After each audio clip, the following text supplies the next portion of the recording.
اے میرے بندو، تمہارے نمازوں اور تمہاری روزوں سے میں بہت خوش ہو گیا، تمہارے صدقہ خیرات سے، میری عزت کی قسم، میرے علو مرتبے کی قسم، میری عظمت شان کی قسم، جاؤ میں تم سے راضی ہو گیا، میں نے تم کو معاف کر دیا، تمہاری لغزشوں کو معاف کر دیا اور تمہاری گناہوں کو نیکیوں سے بدل دیا۔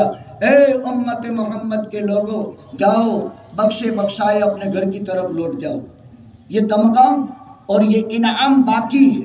نماز عید کے ختم پر اللہ 3 قسم کھاتا ہے، میری عزت کی قسم، میرے علو شان کی قسم، میری عالی مرتبت کی قسم، اور اللہ تعالیٰ کی طرف سے ان نوازشات کے ساتھ ہم اپنے بخشے بخشائے گھروں کی طرف لوٹتے ہیں۔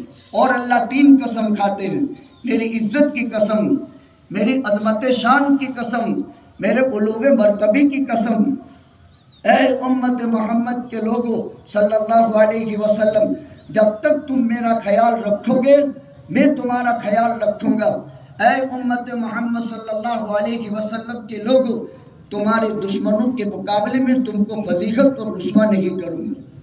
3 قسم ہے، اللہ سبحانہ و تعالی 3 قسم کھاتے ہیں، میری عزت کی قسم، میرے علو شان کی قسم، میرے عالی مرتبے کی قسم۔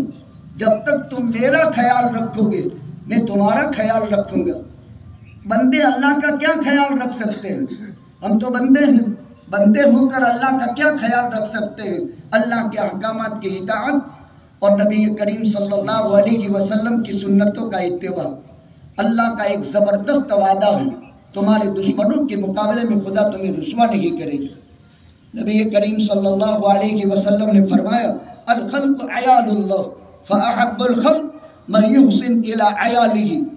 ایک پیغام 2 منٹ کے لیے مجھے دینا تھا، جو وقت مجھے دے دیا، یہ روایت ہے۔ نبی کریم صلی اللہ علیہ وسلم نے ارشاد فرمایا، ساری مخلوق یہ اللہ کا پریوار ہے، سستین و سرجنہار اللہ سبحانہ و تعالی ہے۔ ایک ہی اللہ ایشور عبادت کے مالک ذات ہیں، اس کے علاوہ کوئی نہیں۔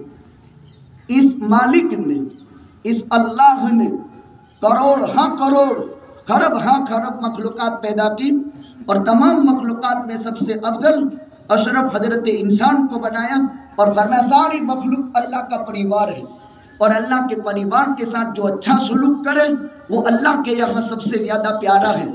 آج بھارت دیش کو، آج ملک ہندوستان کو امن کی، سلامتی کی، محبتوں کی، اتحاد اور اتفاق کی، بھائی چارہ کی اور کریمانہ اخلاق کی سب سے زیادہ ضرورت ہے۔ اگر ہم نے اتحاد، اتفاق، بھائی چارہ، امن و آشتی اور محبت کے ساتھ ہم لوگوں کے دلوں کو جیت سکتے ہیں۔ ضرورت ہے ہمارے بلند اخلاق، کریمانہ اخلاق، عالی صفات سے ہر فرد امت کے ساتھ۔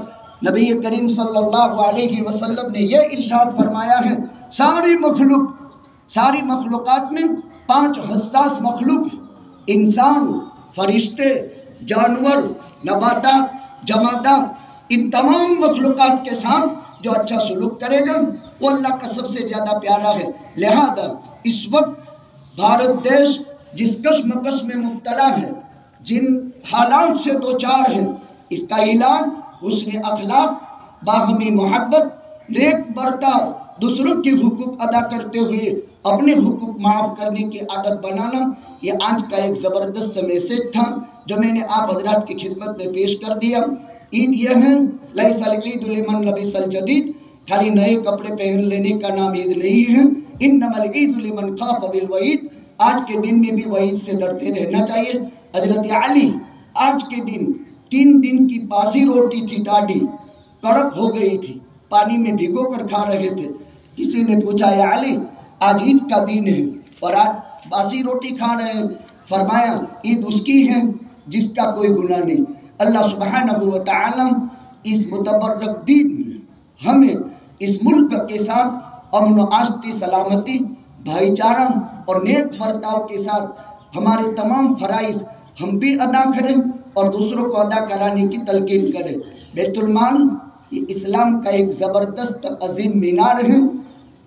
تقریباً 70 سال کے بعد اب دوسرے شہروں میں بھی اسلامی بیت المال قائم ہو رہا ہے، اور ہمارے یہاں تقریباً 93 سال پرانا ہے. لہذا اس کی بنیادوں کو مضبوط کرنا اور ان کے عزائم کو پایۂ تکمیل تک پہنچانا یہ ہم سب کی مشترکہ ذمہ داری ہے.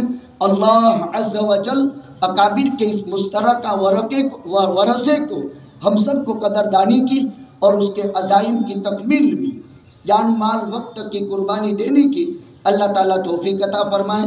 وآخر دعوانا الحمدللہ رب العالمین.